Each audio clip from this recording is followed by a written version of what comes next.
pitchers and catchers, what, 2 months away? Not Sydney far. Shapiro. Yeah. Bring it on. Incredible, yeah. And there'll be some You guys renovation. want the shot of me with the golf shirt and sunglasses. That's what you always give me a hard time about. Yeah, if you can give us some different angles this year, we'd appreciate it. There's no good angle. Yeah, well, this is our favorite shot. thank This is year one mark. How did you get that already? We I'm have starting that right now. It's always this time of year. we need just a couple of new angles with you on the phone, and I think we'll It's be that good for. There you stereotypical go. front office executive on the phone. Yes, You yes. could be in TV. You already know it. Yeah. Perfect. Yeah. President and CEO of the Jays, by the way, in case you didn't know, Mark Shapiro Thank joining you. us. A lot to get to, Mark. Yeah. We want to touch on a bunch of things. Let's start with the renovations in Dunedin that you guys kind of rolled out today. $80 million. You want to get it done by 2020? Is that the plan? We are going to get it done by 2020. We're going to be in big trouble, but we're not going to have a place to play spring training. Yeah, no, we break ground in January. A lot of work leading up to this point, to put the deal together because of city, county, state, and our ownership's participation. A lot of planning to get it, think about every square foot of the facility and how do we maximize the benefit, and really ushering us from the era where spring training facilities were just that, just show up and prepare for the season, nothing more, to where they are potential competitive advantages, where they allow us to, build a culture that is a championship culture and have resources that provide us with competitive advantages, and that's really what it's all about. So it's going to be a massive shift in kind of resources immediately the day we're in there. Is that what the fans should be excited about, that a player will be excited to go and work out at a facility? No, that's a great question. I think what the fans should be excited about is it's going to lead to more wins here in Toronto. So, I mean, it's a little bit of a jump to say that, but on two different levels. One, we're going to finally be able to bring our minor league and major league players and staff under one roof, which allows for a lot more connection between what we're doing in player development and what we're doing at the major league level. It allows for a lot more modeling from our best players of what it looks like and what it is like to be a big leaguer, the way you go about your business, the way you handle yourself, the way you prepare. Those are organic, natural interactions that happen. It allows for the staffs to talk and collaborate in a way that kind of pulls their experiences. And then the building, from technology, just the labs that we'll have in there to help develop players, the weight room, which will more than quadruple in size and scope and equipment, and so the opportunities to how we program that building, not just for 45 days but for 365 days, how we think about training and rehabilitating, intertwining technology, analytics, all the different advancements. There's opportunities that will exist for us as a staff to how do we beat people, really. And that's so fans. This is a way to beat people, and that's really what it's all about. And there's a weight room, Shapiro, so we'll both. I don't know what that looks like. Well, here's the important question: will the media enjoy it? The media will. They're a finicky bunch, Mark, as you know. We've spent a lot of time and energy thinking about how do we. A lot of conversations with Jeff and Larry. How do we help the media? All right, so renovations in Dunedin, you're jacked about it. It's going to cost some money, but that deal, you've been working on this forever, it seems. You finally got it done. Congratulations. Thank you. Rogers Center renovations. Where do we stand with that? Well, we stand that we're immediately working on Rogers Center. We're going through the final phase of replacing the roof, so the whole membrane of the roof is being replaced this winter. We're doing refreshes of the 100 and 200 levels. We're building a new premium space, which we'll talk about in the new year, some new concession spaces, and a lot of concrete and waterproofing work around the building that has to get done. But there's a bigger plan that's being worked on from both leadership here at Rogers and as well with Blue Jays to think, and I think the energy and time being spent there, and it's a lot of time. How do you build the best, reimagine that building for the city, for the fans, and for the country? And that's not a quick decision. That's a very complex problem, but we've made a lot of progress, and I feel like we're moving towards a point we'll be able to roll out some plans and thoughts on that. But it's very big in scope and nature, and there's a lot of work still to get done there. I heard you talking earlier today about you're excited about the moves that you're going to make in the future. I want to talk about a couple of moves that you've already made. Okay. And Troy Tulowitzki is no longer a part of the team. You guys pay him dollar for dollar to basically walk away. Some people were scratching their heads at that. Do you hope that there is a statement made to the rest of the team by doing something like this? Really no statement. I think it's just a matter of clarity, as to, what our primary goals are right now. It doesn't, I think the hard part is the human side, that, we we've been around the guy and we care about him. We respect him as a professional. We respect him for his passion for the game, which is really unrivaled, and the kind of teammate he is. All those things are really impressive. But his interest and our interest, we're aligned that we're not aligned right now. I mean, he needs a chance to play. The uncertainty of his status, the uncertainty of how much he can play, where he can play, is divergent from where we are. We have to play our young players with a sense of clarity, a sense of urgency. We have to understand where we are as an organization as we build a core of talent. And the faster we can do that, the quicker we can move to a contending position. We have to identify our championship core. And so I think that Tulo, as great of a history as he has, as great of a player as he is, and could be again, for us was not the right focus for where we need to be as a team. Interests aligned and not aligned with Tulo. Are they aligned or not aligned with Russell Martin? I think Russell still can play an integral role for us. There is a clarity to what he can do. Tulo, we just didn't know, and some of that uncertainty is a distraction for us in spring training as we're trying to field questions, and the players have to deal with those questions, and Tulo has to deal with those questions. Charlie Montoya doesn't necessarily need to deal with that either in his first go-around here. I mean, for everybody involved, it's a lack of focus on where we want to be on the field. Russell Martin, when he's on the field, makes us a better team and makes his teammates better. So we certainly could go either way on that. I'm not saying he's definitively going to be here. Does he want to be a part of this? He is unbelievable. Ross talked to him yesterday, and I think he is. He's open-minded to going someplace that's a contending team and would understand that, and yet he is still would be excited to come back here and be a part of the young group of players we have around. So he understands where he is in his career. He understands what he's able to contribute on and off the field, and he's been nothing but positive. And again, I'm being secondhand here, portraying a conversation with Ross, yeah. but it was a really positive conversation. I'm not splitting any atoms to suggest that some believe that you were brought in to rebuild. In the last 2 years, there's kind of been this cling to hope, kind of waiting for everything to break right so that you guys can, be contenders. And it didn't work out that way. Is there any relief in the idea that now you can kind of, I'm not going to call it hit the reset button, I'm not going to call it a complete rebuild, but is there any relief in that you guys can now look at this team and say, okay, we're going to do what's best for the long-term future of this franchise? Listen, you don't feel, there's no relief in saying that there's, not the primary goal is not to win right now. I mean, I think we were rebuilding from the day we got here.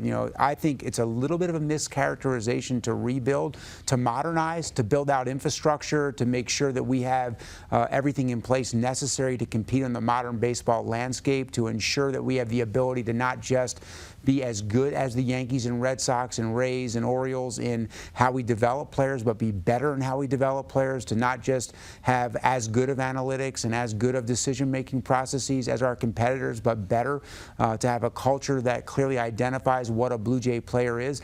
We need to have maybe 1,000 incremental efficiencies in order to overcome the resources of the Red Sox and Yankees. That's the reality. How do you beat those teams?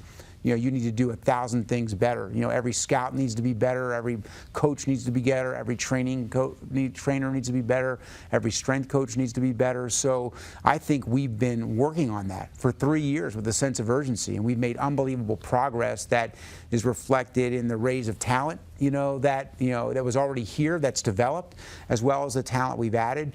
And now, to be honest with you, Tim, now it's just, how do we get these guys to the big leagues, and how do we expedite? We have to respect that it takes time to develop major league players. You can't artificially rush that. But we started the transition guys. We started that halfway through last year. We need to continue to do that. We've got a staff I'm excited about that will continue to develop those guys and maximize their abilities at the major league level. It's going to be a continual process. There's a lot more guys to come that we're excited about, but we can't let up. We have to have a sense of urgency, focused on winning and focused on building a championship core, and then adding to that core when the time is right. Do you worry about the fans' perception of what you just described to us? I've been in the business for 20 years, and I'm following along with you, and I understand there's certain reputations surrounding this team, and what you just explained to me makes perfect sense. I'm asking genuinely, like, what about that would be concerning to a fan? I think do they understand that all these processes have to go through in order for you to compete with teams like the Yankees and the Red Sox? So some parts of it, one of the main parts of being a fan is you don't want to intellectualize the game. I learned that a long time ago. Our job is still to explain it, what we're doing, what we have to do. I really don't feel like there was a choice. We had an older major league team without upper-level talent. The only choice is to artificially build an entire team, which has never been done successfully in the modern baseball landscape. So, we tried to stretch it out as long as we possibly could because we felt our fan base deserved that. We saw the potential untapped in the fan base. But once it was clear that objectively we didn't have the chance to do that any longer, we have to move strongly in one direction. Being in the middle is not a good place to be.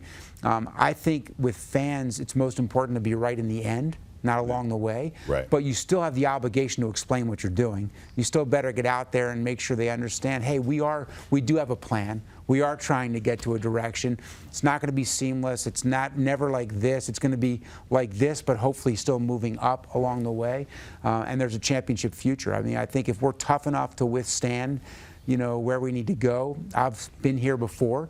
And we've got enough talent that if we're tough enough to stay the course, we're going to win here. Yeah. We are going to win. Such a great point too about even when the Yankees were being accused of being the evil empire. Yeah. Their base was their own guys, right? Like Derek Jeter and Mariano Rivera, guys that they developed themselves. You need to do that. And right now, they're while they have added with Stanton and while they've added with guys, the guys they're building around they're incredible young. You can spend all the money in the world. Mookie Betts is still the best player, with all due respect. Exactly. Till if a kid of yours comes up in the middle of the year, he's the best player in the division. They're built around their young players that were there. That Ben Sherrington, who is with us now, had a large part in putting together. Yeah. So we have to have the core. And I'm not saying you can build the whole thing organically. Right. We're going to need to go out and add to it, either through trades, free agency, at the right time. And ownership's with you. You are lockstep with ownership. Is 100%. When you feel the time is right, you can send the email, guys, it's go time. I feel completely confident because we've articulated that plan from day one, that we're going to pull back, but at the right time, we're going to have to outspend revenue,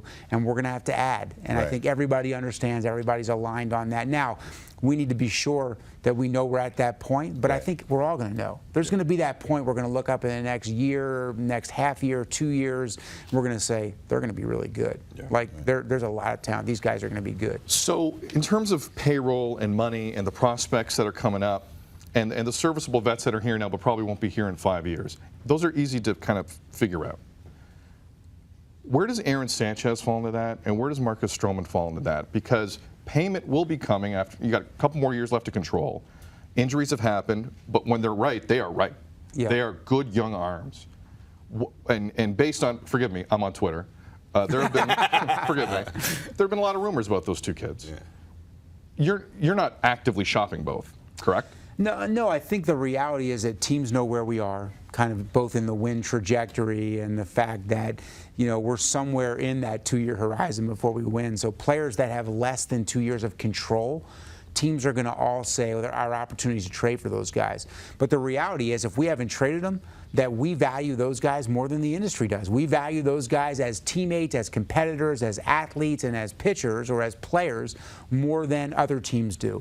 And there could be a time that someone values them the same as us or more than us and offers us the right match. But that's true with every single player. But what does exist with those two guys and what does factor into it, timing is, I'm not going to run from that. Timing is a reality with those two guys, and that's why they become focal points on Twitter. That's why they become focal points in reality, of other teams' targets. But we haven't traded them because we value them more than other people.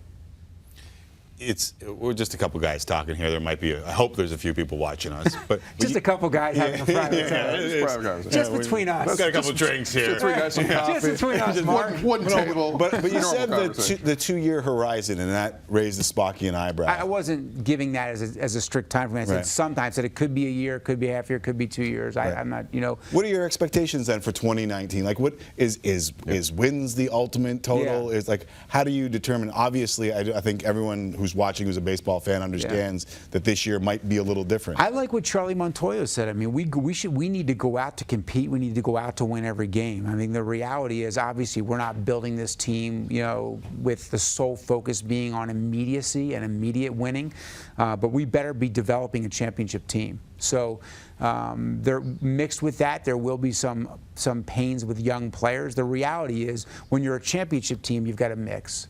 You've got some young players, you've got some players in their prime, and you've got some veteran players. The veteran players are usually the guys that really want to win. They've been there, but they're declining in talent. They might get injured, but they're a piece of your team, an important piece, because they want to win. The players in their prime, there's a little more certainty to their performance. It's going to be within a smaller kind of bandwidth, right? Mm-hmm. The young players are volatility. And now volatility has a good thing too, right? Volatility has an upside, but volatility also has a downside. Yeah. So the two things you've seen since I've been here, you've seen a club skewed all the way on the older side, which meant they could win and they wanted to win, but they also were more prone to injury and prone to decline, which we've seen both. Yes. And then now you've seen a team that's going to be skewed to the younger side. So there's volatility, which means there could be surprising upside for this team. We could be far better than people think, but we are going to make sure that we are developing these players with championship expectations, that these guys go out to compete to win every single night. And I really feel an incredible level of enthusiasm and excitement over Charlie Montoyo and the staff that we've assembled, that they're going to do that they are positive, they are experienced, they are teachers, they are developers. They're going to set good standards, and they're going to help these players be the best they can be and create an environment that they can be as successful as they can be. It's just tough to do. It's very tough to do. Really tough to do. Yeah. With negativity all around you, it's tough to do. I hate negativity. Mark, I hate it. So last year's off season. But you work in a solely positive environment. Oh, it's nothing but positivity. Like you say hi to Bob for me. It emanates. Yes. So there is some positivity on this show. Let's be honest. It's just not coming from me. I know that. Yeah, just sometimes not from me. I just care, Mark. I care.